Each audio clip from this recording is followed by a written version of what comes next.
Welcome to this inaugural episode of the Sridhar podcast. In this series for engineering grads, I want to help current students and recent grads from engineering school get the most from their university degree and set them up for success in their careers after university. Every couple of weeks, I'll be talking to tech executives, startup founders, and entrepreneurs to answer questions that students in engineering school have sent me and I have curated. My guest today is Vivek Iyer. Vivek did his bachelor's in chemical engineering at my alma mater, the College of Engineering, Guindy, followed by an MBA from the Indian Institute of Management, Calcutta, during which time I was also an exchange student at Baruch College at the City University of New York. He's a senior director of product management at Salesforce and has previously worked at Coney and Virtusa. During his college life at CEG, Vivek was an avid quizzer. Welcome, Vivek. Hey, thank you, Mani. Nice to be on your podcast. Thank you very much. Awesome. Great to have you here. So, Vivek, you're an engineer who went to study further after undergrad and took the MBA route. As someone who could have taken the more technical route of doing a master's in engineering as well, what was your thought process when you made this decision to go do an MBA? Yeah, so Sridhar, basically, as I was thinking through that, my interests were more broader and general rather than being a very deep specialist, especially in the field of engineering. So as I sort of wanted to look at a broader variety of pictures where you could dive deeper into areas that you genuinely like once you have had a broader view of things. That is something that I chose an MBA for, because that does give you that wider canvas. It also sort of helps you gain wide variety of skills as well, which are different from an academic pursuit, so to speak. And overall, I think an MBA gives you better career mobility. It gives you an opportunity to sort of quarterback yourself and pass to different areas if that comes to that. So I think that was the reason why I ended up choosing the MBA. Okay, so it looks like you were pretty clear about what you wanted to do when you finished engineering, Vivek. What if I'm a student who's not as clear-headed as you were? For example, today a student at CEG could be trying to decide between, the options of working right after undergrad, studying further like you did, and studying could be either a technical degree like a master's in science or an MBA, or maybe even starting a business, which seems to be more and more the case these days. Now, how would you advise them to go about making this decision? Yeah, this is obviously the decision for one's life. So it's not particularly straightforward, but one way is to think about it in just utilitarian terms. So what that means is you have a framework, right? Where you say, if I do this versus if I do something else, am I better off, right? I think, for example, my decision was like, if I did an MBA versus like, say, a doctorate in chemical engineering, am I better off, right? So that's the sort of trade-off one needs to apply. You need to sort of think a little deeper about the pros and cons of each approach, including entrepreneurship, as the case may be. And once you apply that framework, you can, ultimately, you will inch yourself with data, hopefully, to a point where you could make a decision. Again, it's very hard. It may be marginal. For most people, it's going to be a marginal choice. But hopefully, if you apply the framework, it gives you some sort of, frame of reference. Got it. I remember you were pretty active in quizzing while you were at CEG. Did this activity really help you in terms of, let me put it a different way, right? Students look for opportunities to improve their soft skills, speaking, professional writing, communicating with others, and so on. Was this quizzing that you did related to that? Or do you have some suggestions on how students can do this while they're at university? Yeah, thinking about it, all that in hindsight is that it just helped you build a wider set of knowledge. Quizzing is one such, but it could be things like writing, or you could just be a reader. What it helps is it gives you a broader view of things which is non-academic in nature. What in India we typically call as extracurricular, right? Mm-hmm. So you tend to build and you become a little bit of a polymath, if you will, and you are able to think in an interdisciplinary manner, right? So you can, even if you specialize in something, you have some nuance about a totally different area of study. So that helps you build an informed opinion. If you read well, reading is something that you would have to do constantly throughout your life, right? So if you get a capability to read fast and digest information well, that is something that will hold you in good stead, regardless of whatever career you are in. And reading across multiple languages is actually even better, because it gives you even more cultural nuance there. Again, listening is another important thing. For example, in quizzing, we had to understand what the question was and instantaneously trying to figure out, what the answer is. So there was a little bit of listening. I think one continuously has to listen, because we usually listen to answer, right? I mean, you should not try to listen to answer. You should try to listen to understand what the other. It's not about you. It's what about what the other person is saying. So those are skills. I have probably learned sort of in an abstract manner, but now I sort of realize that it sort of helped me and helped me in good stead. Again, it also helps you negotiate, right? For example, you have a conversation, say you're organizing a department fest, which is particularly common in engineering college, right?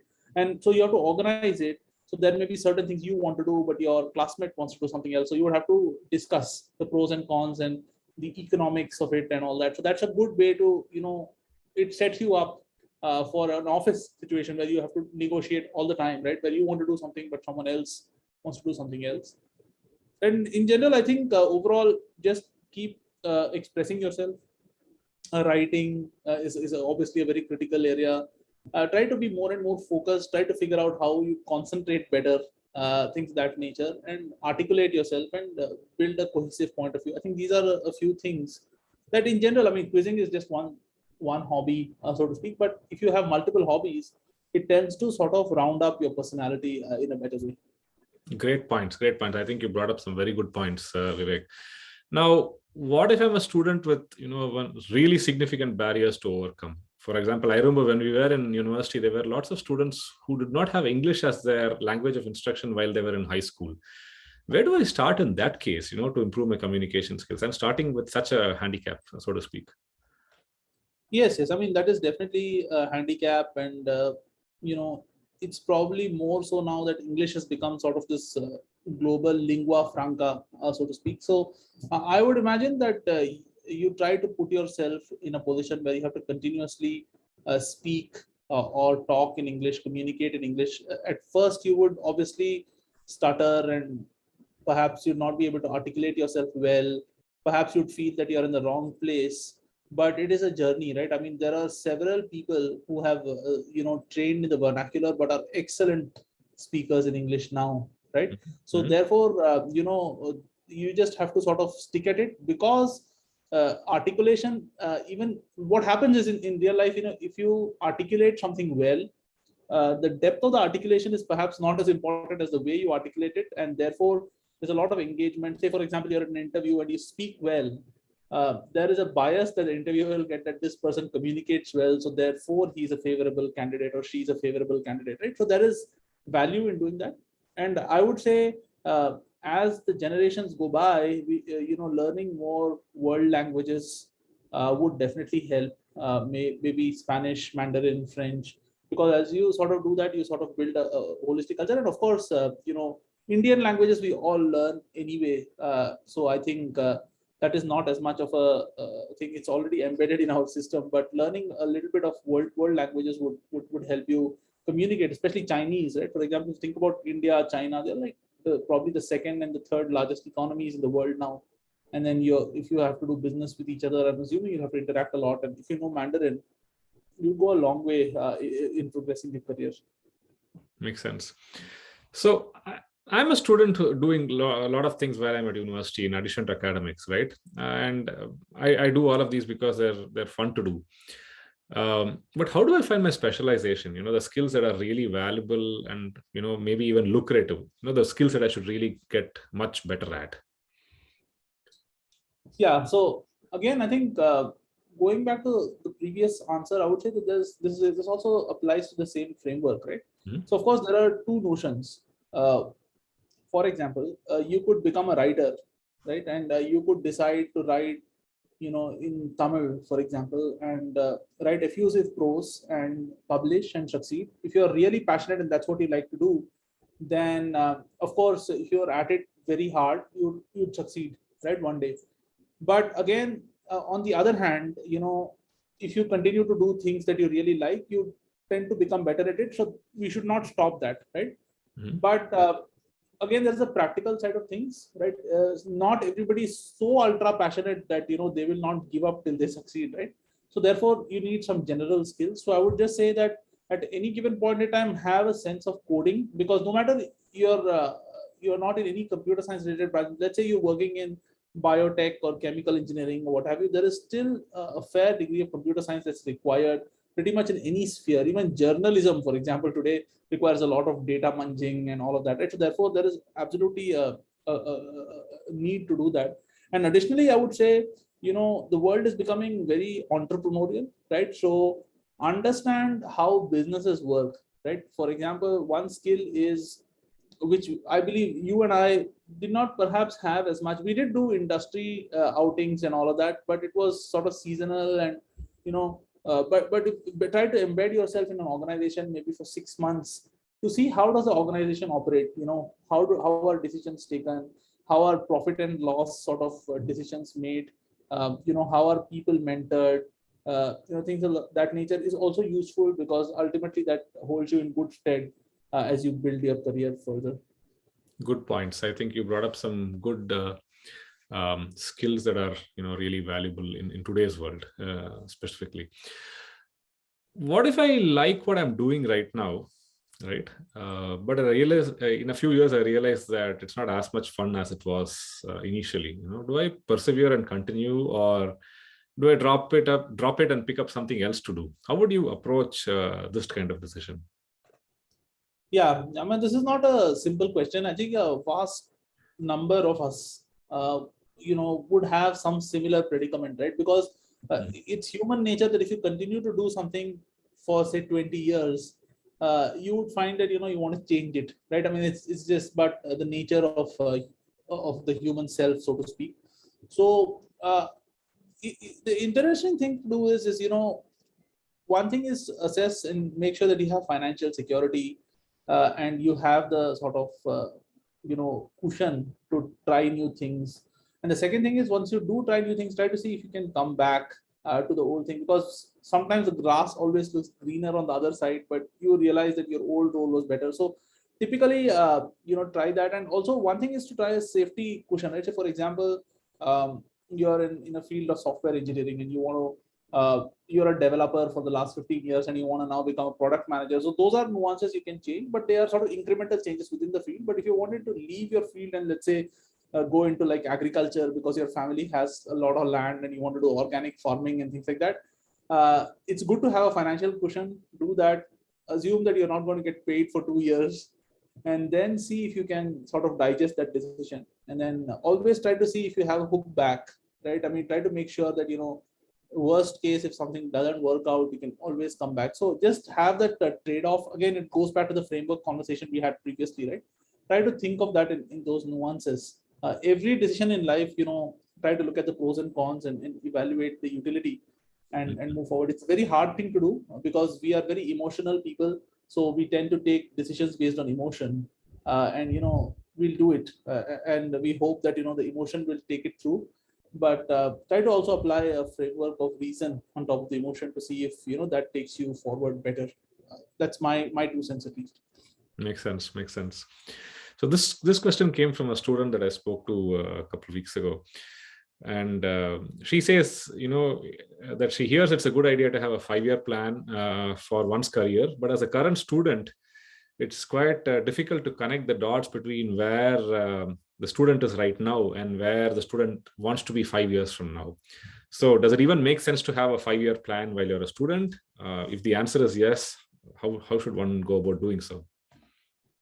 Yeah, I think it's good to have a horizon like that. In my view, in my own case, when I started, you started our careers, right? I think we didn't really have a notion of product management, which is what I do today, right? So we had a role called business analysis, and product management was sort of coming up. Very few companies had that role, but I realized very quickly that that's something I'd like to do, right? So even in 2006, 2007, I felt like that's the role I wanted to do. So by 2008, 2009, 10, I sort of meandered my way into those roles, right? So that having that long range plan, and this is what I want to do in the next few years, helps you make this course corrections, right? I mean, in your previous question, you had asked, what if I don't like this, right? Have a 5-year horizon to say, give this a shot for 3 years. After that, try something else on the side, and have by 5 years maybe make the full transition, right? So those are things that a 5-year plan always helps you articulate better. So my sense is, having a 5-year plan, you don't really need to sort of sit and stick to it. Day one you have done this and day two you have not done this, etc. It's not as detailed like that, but it's more of a guidance. Try to write up, like I said previously, what do you think you want to be in the next 5 years, and see how much you have to alter the document as you move forward, and try to guide your decisions by that, because you put thought into where you want to be in 5 years. So I think it's definitely helpful to answer the question at the outset.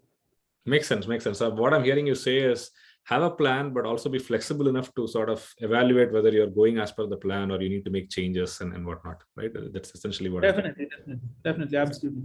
Makes sense. Are there specific courses or subjects from your engineering or your MBA coursework that you really put to use in your work every day?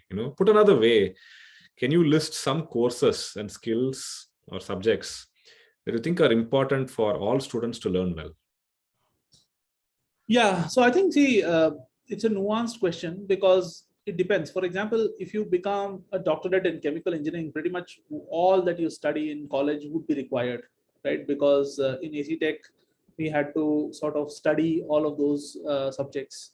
But in my specific case, I actually changed careers after doing an MBA and all that. So some courses that I do in my MBA, like statistics, data science, etc., I find very useful now because I sort of learned that there, right?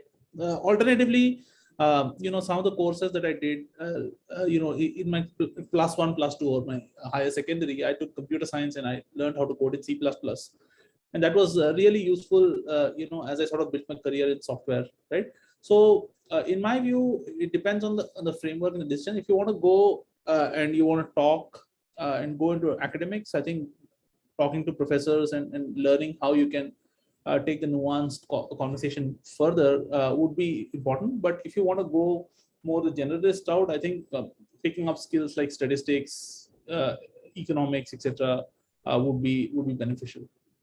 Got it. Okay. Let's move on from college and undergrad, and let's focus on people in the early stage of their careers, right? What are your thoughts about money at this stage in one's career, right? Did you think about saving then? Did you invest your earnings at that point in your life? And again, I want to add a disclaimer to the audience here. Please note that this is not financial advice. Please do your own research. Yes. I think in my view, and this may differ from person to person, it's your own ethos, it's your own decision. Ultimately, it's your own money. So you do what you have to do. But I would say one thing you should always look at is the power of compounding. Yep. Try to invest early and make sure that you let time increase your money, right? I think that is just a basic thing. It's not even about getting and investing in the right stock. It's not about investing in Infosys in 1984 or Apple in 1999, whatever, right? It's about just having a disciplined investment, making sure maybe 30-40% of what you're earning you're able to sort of invest. So you should go ahead and do that. And I would also say that you can try to seek professional help, because one of the things that I felt I could do, even though I'm not a specialist in finance, was I would just look up the best performing mutual funds and invest them. But you find that people are actually do this for their jobs, right? So it would be good to get professional help, and they help you sort of align your portfolio correctly, think about it in holistic terms. So try to see if you can also get a good person who can give you like a framework of investing in various sectors. You try to maintain a balance, right? You want to see how much you should want to invest in stock. If you're buying a house, how much do you want to buy a house for? If you're buying gold, how much do you want to buy gold for, etc. So there's a certain framework to this as well. So I would just say power of compounding, professional help, broad view, keep investing. I think that's what it's at least I have learned over the last few years. Great points. I am totally with you on that one. I don't think we can overestimate the importance of investing early and taking advantage of the power of compounding. Great points. Thanks, Vivek. Let me just come to the last set of questions. Give me a sec here. Something's wrong with my computer. Give me a sec while I do this. Yeah. Okay.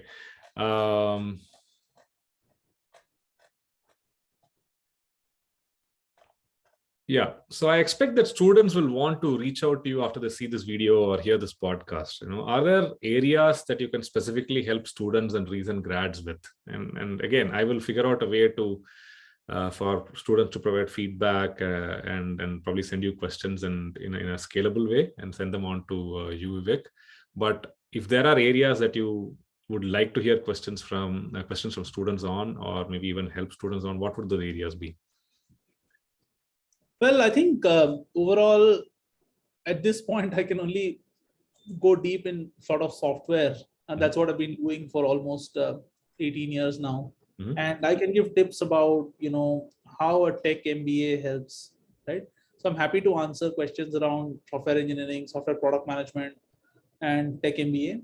I've also sort of had the opportunity to live across the United States and India, at least two countries, and I've worked in both areas for a good chunk of time. So I can talk about these aspects. These I can talk about from my own experience. Otherwise, I can generally talk about some other things based on what I have understood and what I have learned. But in general, I'm happy to sort of have conversations with most folks. If they are sort of interested in all this, then I'm absolutely happy to have a discussion to see if I can add value to their careers. Great. Awesome. Thanks, Vivek. So let's wrap it up with some rapid fire questions just for fun. So can you name one book or one TV show that sort of changed your thinking significantly? Yeah, I'll just take an example of a movie. I think I really like Japanese cinema personally. So I really like Kurosawa's Rashomon. That would be an example. I like multiple TV shows and enjoy comedy. I specifically like The Wire, which is like a sort of a police drama based in Baltimore from the early 2000s. So I would recommend. It's a good way to tell a story. If you're talking about how to cohesively write, right, and in a structural manner, I think that's a very great example. So these are two things that come to mind. And books, there are multiple. 1984, this Animal Farm, much of Orwell, and then there's a bunch of stuff that I've read around William Golding. There's a lot of stuff I read written by Premchand, for example, in India, in the Hindi language. So that's another good area to explore. So absolutely, so this is a tough question to answer in 5 seconds, but I'll cheat a little bit. I can imagine, but great picks. What was your best career move and your biggest career mistake? Yeah, I think I would say I really enjoyed the product management work that I'm doing right now. So it was not a career track, like I said earlier. So one of the best career moves, at least I did, was to move into a hardcore product management and sort of learn that. So that's been good fun, and it involves good thinking. I think mistakes overall, there's nothing like a major mistake or in that sense, but I would imagine that you should keep learning and upskilling yourself all the time, right? So it's never enough. So you should continuously keep learning. A day that you don't learn something new is a day that has not been as productive, in my view. It's a little bit of a cliche, but I think there is some truth to it. Very true. So if you could tell your 20-year-old self just one sentence, what would you say? I think like I said, keep learning, and one sense is in the present you always feel like everything is overwhelming and it's so complex, but life tends to work itself out. At the age of 41 that I am right now, I feel like I have had a great sort of 20 years. So I think there's nothing to worry about. Life tends to work out. Don't overanalyze. Just live the moment.